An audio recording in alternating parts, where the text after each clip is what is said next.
Welcome back to the channel. Now ahead of New Zealand versus England this weekend, which kicks off in the early hours of the morning for us over here in the UK. I'm going to be naming my combined team between the two sides. Plenty of talent on show. And before these big games, I do like talking about a combined team. Who would get in if there was just one coach and they had to pick between the two sides? It often stirs a lot of opinions and a lot of perspectives of the way people like to watch rugby, the style of players they like. And it just brings about some really good talking points. So feel free to leave your comments on my team that I select in the comment section down below.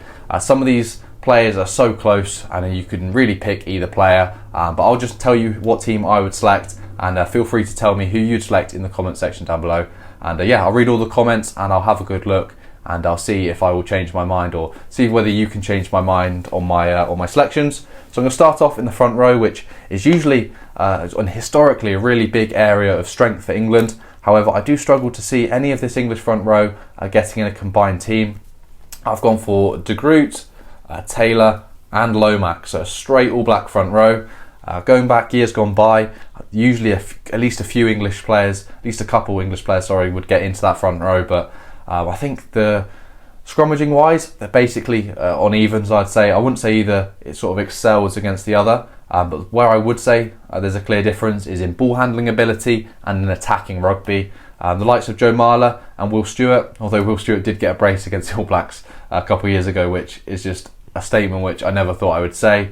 On the whole, you do look at the All Black front row and go, they're far more dynamic, faster, more handling abilities, especially when you look at the likes of a Taylor, for example.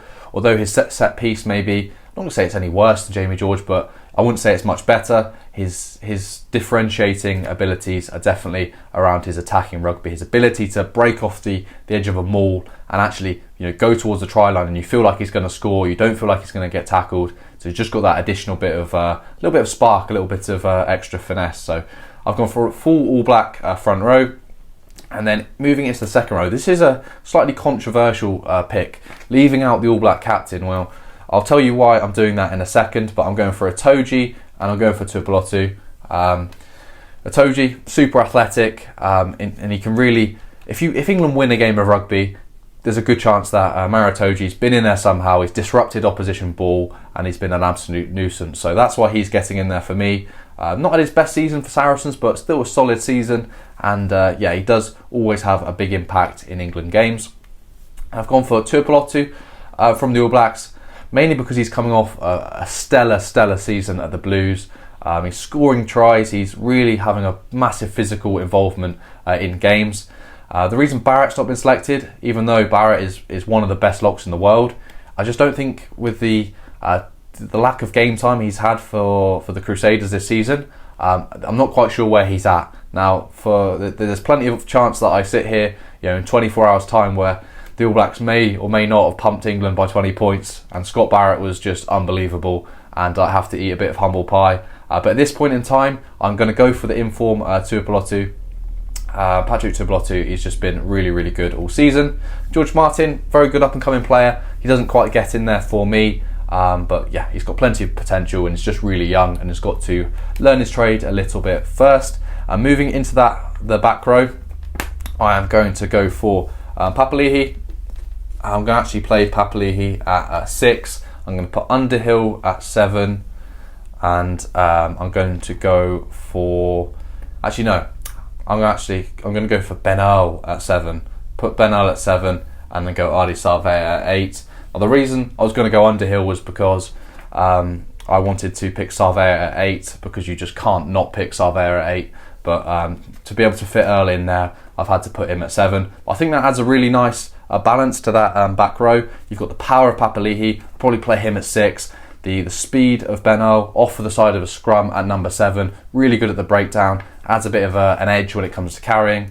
And then you've got Ardie Savea at number 8. Don't I need to say much more really.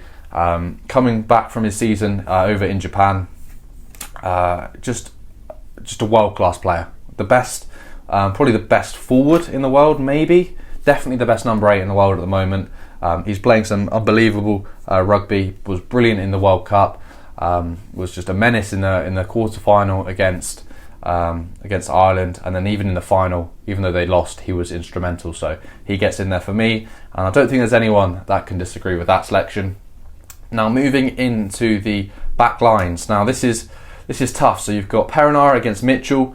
I'm just going to edge this one towards Mitchell. The reason for that is that Northampton have had an unbelievable season. Mitchell's been right at the forefront of everything they've been doing. His attacking vision, his ability to sort of find the space has been unbelievable for Northampton. Perenara had a brilliant season for the Canes in Super Rugby.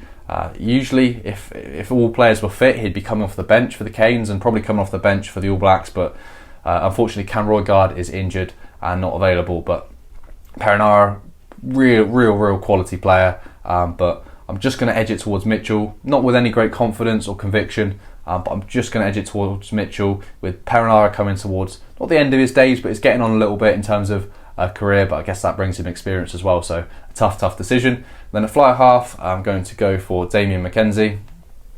Been instrumental for the Chiefs this season in Super Rugby. Some unbelievable tries he's assisted. And the main point for me that I've really been impressed by is his goal kicking. Really stepped it up. Sort of years gone by, you'd go, oh yeah, Damien McKenzie, unbelievable attacking rugby player. But they'd go, when it comes to kicking off the tee, just not quite there. But now, Test match rugby, this is where the proof will be in the pudding. Can he slot his goals? I'm sure he will be able to, because he's been really doing that well for the Chiefs all season. And then moving into the centres, unfortunately, I do not see an English white jersey here. I've gone for Jordie Barrett and Rieko Ioane. One of the 4 centre partnerships in the whole of world rugby. Barrett has added a lot to his game, I do feel, over the last sort of 12 months. Signing for Leinster as well, which is just one of the craziest signings I've seen since I've started watching rugby. But it shows a real keen eagerness to want to improve his game in the long run. So Barrett, with his sort of handling abilities, his massively long range kicking off the tee, and his in-play kicks as well, he's a solid option. Rieko Ioane, as I said in my previous video, a little bit more one-dimensional. Not that that's a massive hindrance, because he does that one dimension, which is carrying incredibly well. It does make meters pretty much every carry. Lawrence and Slade, decent centre partnership, but just not quite on the level, unfortunately, of the All Blacks. And then moving into the back 3, this is really difficult. Really difficult. You could pick both of the All Blacks wingers. I'm actually going to go for Feiwa Boso, and I'm going to go for Sevu Reece, and I'm going to go for George Furbank at fullback. You could have easily had Perifetta in there as well, and Talea, but this is sort of the justification for that. I think Feiwa Boso and Sevu Reece are very similar in terms of the way they play the game. They score lots of tries by keeping that low body position, really being tough to bring down, and being able to just squeeze through defences. I say squeeze through defences, that's something Mark Telea's made a career off of, so it's very difficult to leave him out.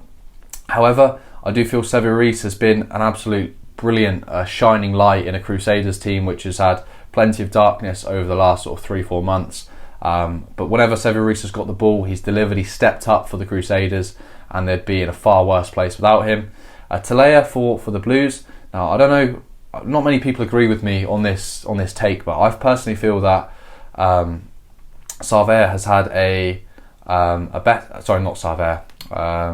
the other Blues winger, what's his name? Caleb Clarke. I don't know why I said Sarver. I'm thinking the other Sarver from the World Cup in 2015, where he destroyed the French defence. Sorry, but yeah, Caleb Clarke. I personally would have selected him over Talea. It's not a very popular take, but I just feel the power Caleb Clarke has, his ability to regather restarts, which I think has been really impressive for the Blues. But yeah, Talea gets in for the All Blacks from Scott Robertson's opinion, but I would select Caleb Clarke personally. So I've gone for Sevu Reece, Feiwa Boso, and then at fullback I've gone for Furbank. Once again, instrumental in Northampton's success this season. Perifetta, really solid player, unbelievably talented.